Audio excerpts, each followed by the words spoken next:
오늘의 말씀 마태복음 26장 57절에서 68절입니다. 예수를 잡은 사람들은 그를 대제사장 가야바에게로 끌고 갔다. 거기에는 율법 학자들과 장로들이 모여 있었다. 그런데 베드로는 멀찍이 떨어져서 예수를 뒤따라 대제사장의 집 안마당에까지 갔다. 그는 결말을 보려고 안으로 들어가서 하인들 틈에 끼어 앉았다. 대제사장들과 온 공의회가 예수를 사형에 처하려고 그분을 고발할 거짓 증거를 찾고 있었다. 많은 사람이 나서서 거짓 증언을 하였으나 쓸만한 증거는 얻지 못하였다.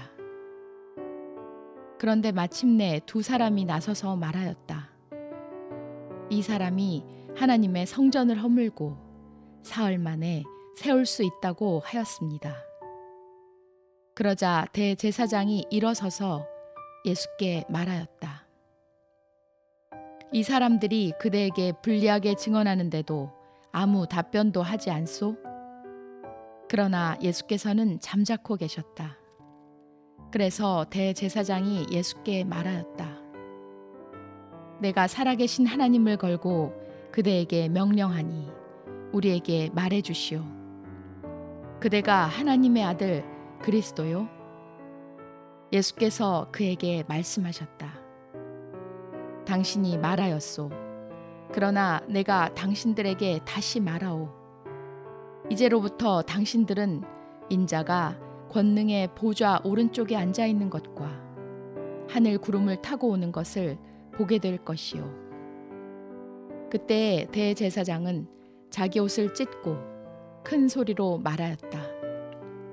그가 하나님을 모독하였소. 이제 우리에게 이 이상 증인이 무슨 필요가 있겠소? 보시오, 여러분은 방금 하나님을 모독하는 말을 들었소. 여러분의 생각은 어떠하오? 그러자 그들이 대답하였다. 그는 사형을 받아야 합니다. 그때에 그들은 예수의 얼굴에 침을 뱉고 그를 주먹으로 치고 또 더러는 손바닥으로 때리기도 하며 말하였다. 그리스도야, 너를 때린 사람이 누구인지 알아맞추어 보아라.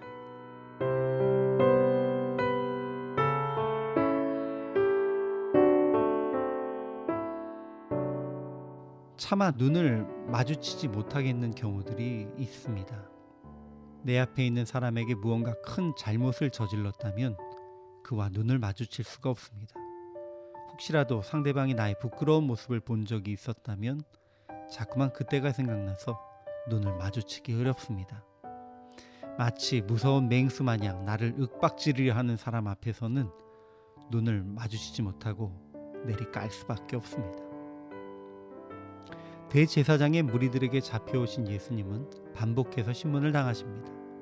먼저 안나스 앞에서 신문을 당하셨고 이번에는 대제사장 가야바와 서기관, 장로들이 모인 곳에서 다시 신문을 당하십니다. 그들은 예수님을 죽이려고 거짓 증거를 찾고 증인을 세웠지만 증언이 일치하지 않고 죄를 찾지 못했습니다. 아마도 여기서 거짓으로 증언했던 이들도 예수님의 눈을 바로 쳐다보지는 못했을 것입니다. 그러다가 대제사장이 예수님께 내가 찬송받을 이의 아들 그리스도냐? 라고 물었고 예수님은 이후에 그들이 당신이 권능의 우편에 앉아있는 것과 하늘의 구름을 타고 오는 것을 볼 것이라고 말씀하십니다. 이에 대제사장의 무리는 이것을 신성 모독이라고 말하며 예수님을 정죄합니다.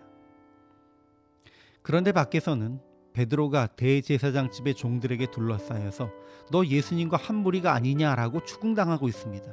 누가 보아도 뻔한 거짓말을 하고 있는 베드로도 그들의 시선을 피하면서 예수님을 모른다고 반복하다가 결국은 예수님을 알지 못한다고 그를 저주한다고 말하고는 닭 우는 소리를 들었습니다.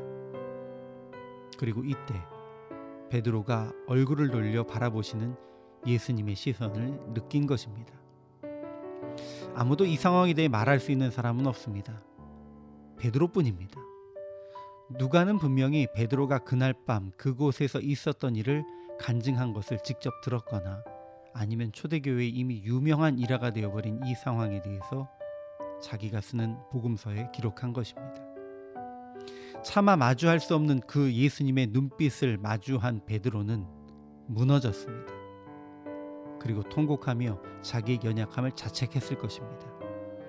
그래서 요한이 먼 발치에서나마 예수님이 십자가에 달리신 것을 뵙고 또 그 어머니에 대해서 부탁받았을 때도 베드로는 어딘가 숨어서 눈물만 흘렸을 것입니다. 베드로가 외면하고 싶었던 예수님의 눈빛, 지금 우리는 예수님 앞에 서서 당당하게 그분의 눈을 바라볼 수 있을지 모르겠습니다. 우리가 범한 거짓 때문에, 부끄러운 죄 때문에, 심판받아 지옥에 떨어질 수밖에 없을 것 같은 두려움 때문에 차마 예수님과 눈이 마주치고 싶지 않을 수도 있습니다. 그러나 고통스러워도 예수님과 눈을 맞추어야 합니다. 우리의 약함을 깨닫고 베드로처럼 통곡해야만 합니다. 그래야 참된 회개를 할 수 있고 예수님께서 허락하신 새로운 사명을 감당할 수 있게 됩니다.